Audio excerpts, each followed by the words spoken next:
It's July 3, 1933. 150,000 Jews gather at Soldier Field in Chicago to celebrate 3,000 years of Jewish history and nationhood by worshiping a fire-breathing statue of Moloch and feeding it children, which we can only hope were not real.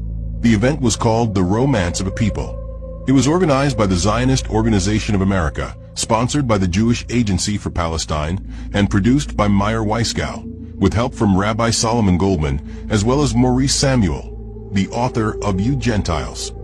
One of the big speakers at the event was none other than Chaim Weizmann, first president of Israel, and the guy who alongside Lionel Walter Rothschild authored the Balfour Declaration, which was the agreement that dragged the U.S. into World War I in exchange for the British stealing Palestine from Ottoman Turkey and allowing Jews to settle there.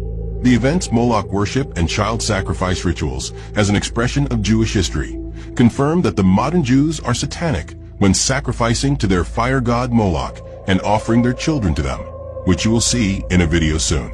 They still do today. The Bible tells us that the descendants of these tribes shall not enter into the congregation of the Lord. Even to their 10th generation shall they not enter into the congregation of the Lord forever, confirming that Jews cannot be saved. Just as Jesus warned, they are the synagogue of Satan. And here is the video evidence of that. They were all there, worshiping their ancient tribal god and celebrating the coming war, which would lead to a new world with Jews at the top. The event took place within months of Hitler taking power. I believe this event, and those who made it happen, demonstrate the inseparability of our spiritual and racial struggles, both connected and in perfect line with the biblical timeline and its account of tribes and bloodlines.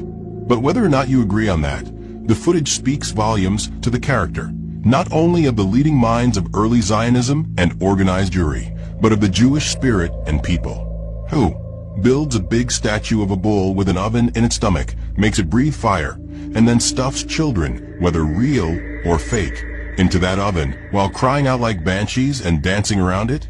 Jews. Only Jews. In the middle of Chicago, on a Monday,